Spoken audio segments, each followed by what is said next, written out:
할 때 은혜가 시작된다라는 제목으로 하나님의 말씀을 같이 나누도록 하겠습니다. 우리는 계속해서 창세기의 말씀을 살펴보고 있고 또 지난 며칠간은 이 유다에 관한 이야기를 같이 읽고 살펴보고 있습니다. 근데 우리가 살펴보고 있는 이 유다의 이야기는 그 앞전에 요셉에 대한 이야기가 기록이 되어 있습니다. 그리고 50장까지 쭉 말씀을 계속 보게 되면은 요셉과 관련된 이야기가 등장을 합니다. 근데 그 사이에서 갑자기 이 유다의 이야기가 너무나도 생뚱맞게 들어가 있습니다. 이 생뚱맞게 갑자기 유다의 이야기가 시작된 것이 아니라 이 유다는 성경 안에서 굉장히 중요한 인물입니다. 왜냐하면 그 유다의 혈통으로 통해 메시아가 이 땅 가운데 오기 때문에 그렇습니다. 본문 말씀 이제 유다에 관한 이야기를 우리가 계속 살펴보고 있을 때 유다가 특별해서 기록되어 있는 것이 아닙니다.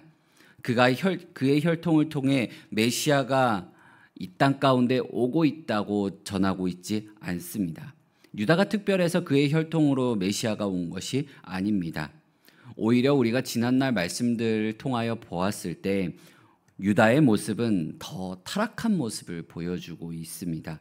어떻게 그가 메시아의 조상인데 메시아의 조상이 어떻게 이럴 수가 있을까라는 것을 더 선명하게 드러내서 보여줍니다.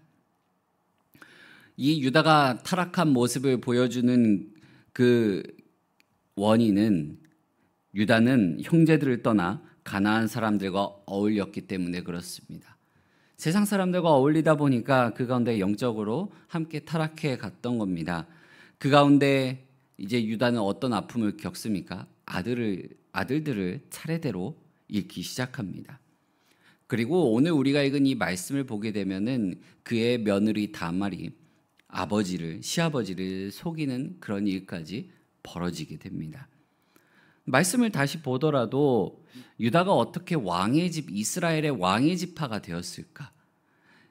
이런 사람인데 어떻게 그의 혈통으로 메시아가 오게 되었을까라는 의문이 떠나질 않습니다.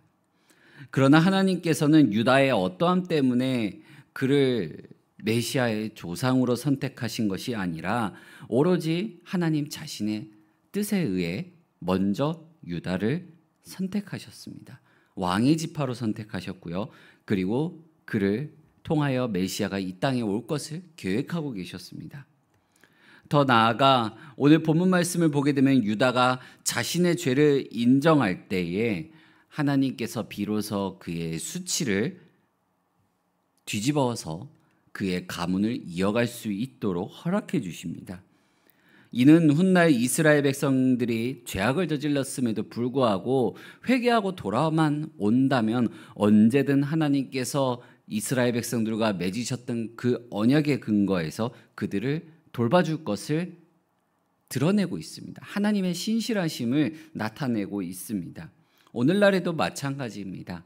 우리가 나의 삶 가운데 저질렀던 그런 과오와 잘못들을 회개하고 하나님께 돌아가기만 한다면 우리 하나님께서는 언제든 우리를 품어주시고 더 선한 곳으로 인도해 주실 분, 이 신실하신 하나님이심을 드러내고 있습니다. 그 하나님을 믿고 따라갈 것을 우리에게 전하고 있는 메시지입니다.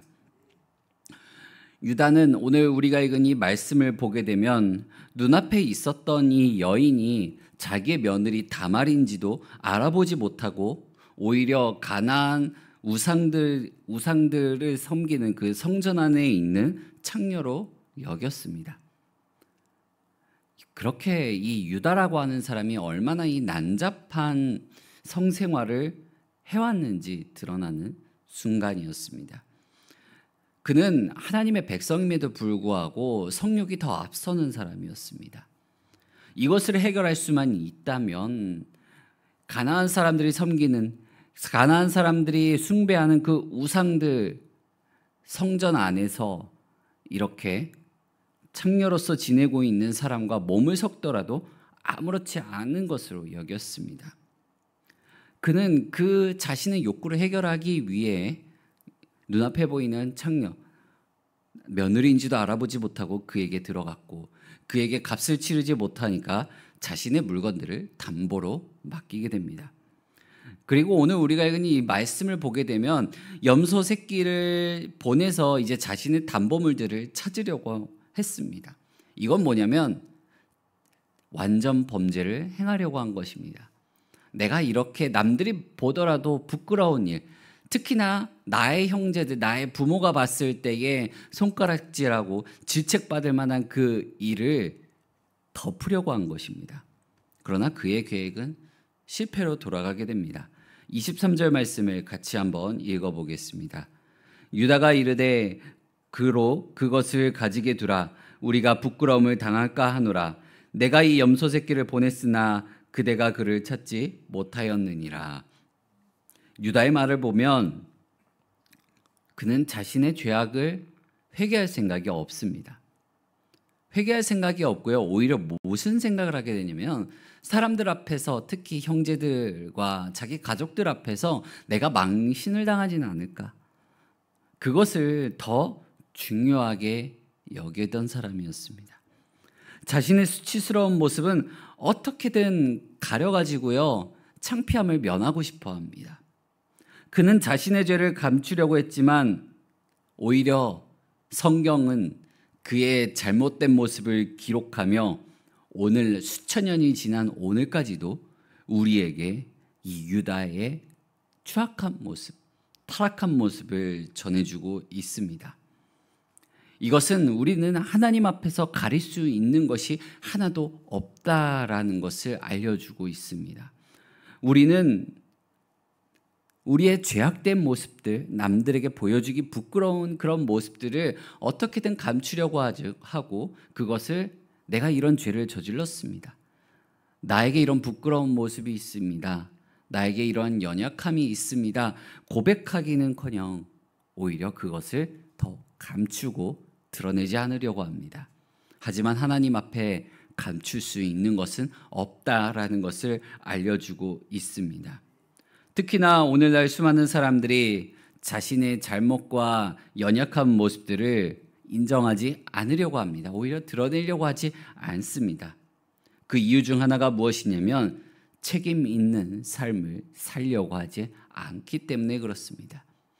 가히 욕망의 시대라고 부를 수가 있을 것 같습니다. 내 욕구, 내 욕망만 해결할 수만 있다면, 이게 드러나지만 않으면 나는 책임 있는 삶을 다 했다라는 것입니다. 자신의 죄를 고백하고 연약함을 인정하는 것이 얼마나 큰 용기가 필요하고 에너지가 들어가는 일인지 알려줍니다. 그리스도인은 무결점한 사람들이 아닙니다.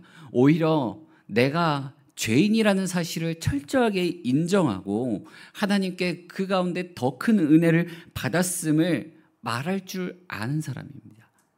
그러니 우리는 더 용기가 필요한 삶을 살아가야 합니다. 하지만 유다에게는 그 용기가 없었습니다. 이제 완전히 자신의 잘못을 가렸다고 생각하고 이제 3달이라는 시간이 흘러가게 됩니다.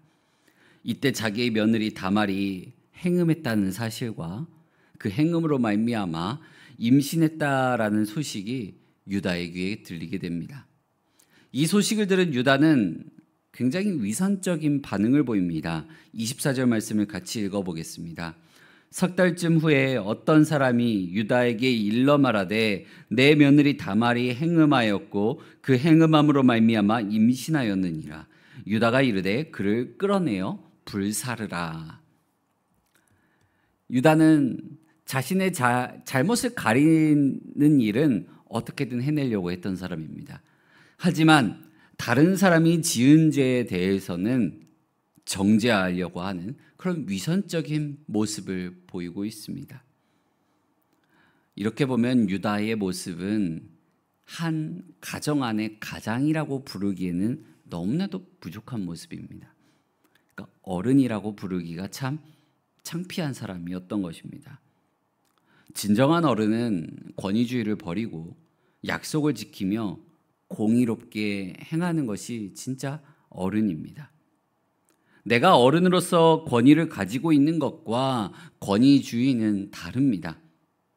권위는 다른 사람들의 인정과 존중으로 말미암아 형성되는 것이라면, 권위주의는 나에게 그런 존중과 인정이 없음에도 불구하고 권위를 가지고 있는 척하는 것입니다. 그렇기 때문에 어쩌면 우리 그리스도인은 더 이 어른됨을 회복해 가야 되는 사람들입니다. 집안의 어른으로서 어름답지 못한 모습을 보인 유다에게 다말이 빼도 박지 못할 이 증거물들을 제시를 합니다. 그게 뭡니까?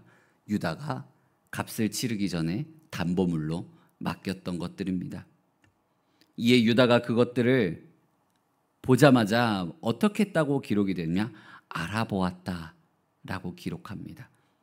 이 알아보다는 히브리어로 하게르라고 하는데, 이게 성경에서 먼저 유다와 관련되어 언제 쓰였냐면, 유다의 동생 요셉의 채색옷에 피를 묻히고 아버지 야곱에게 가져가서 보이며 이렇게 얘기했습니다.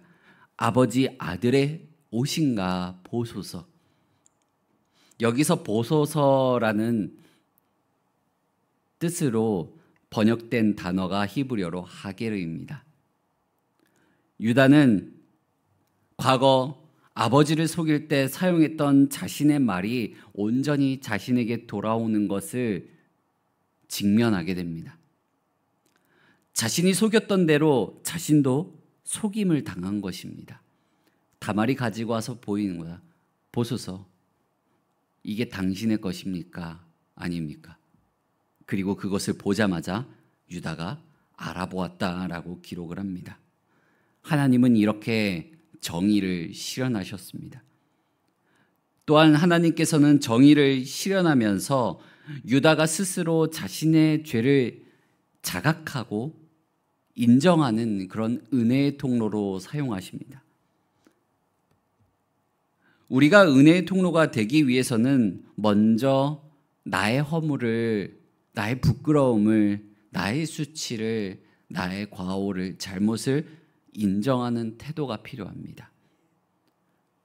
우리가 살아가면서 관계 속에 불화가 있다면 상대방의 잘못을 지적하기보다 나의 허물을 먼저 인정한다면 그것이 바로 회복의 시작점임을 기억해야 합니다.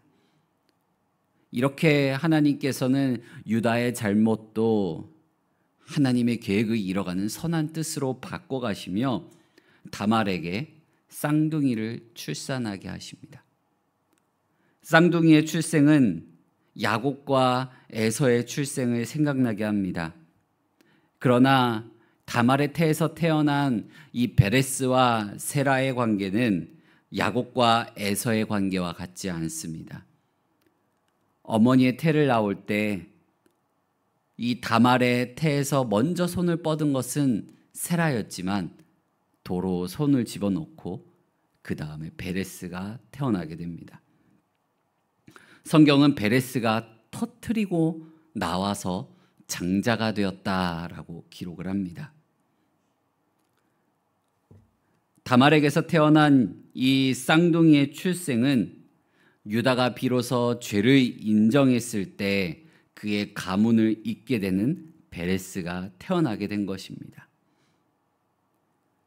죄를 인정하고 회개한다라는 것은요, 나의 삶에 있어서 막힌 담이 터뜨려지고 그 터뜨려진 곳을 향하여 은혜의 물결이 흘러 들어온다라는 것을 상징합니다.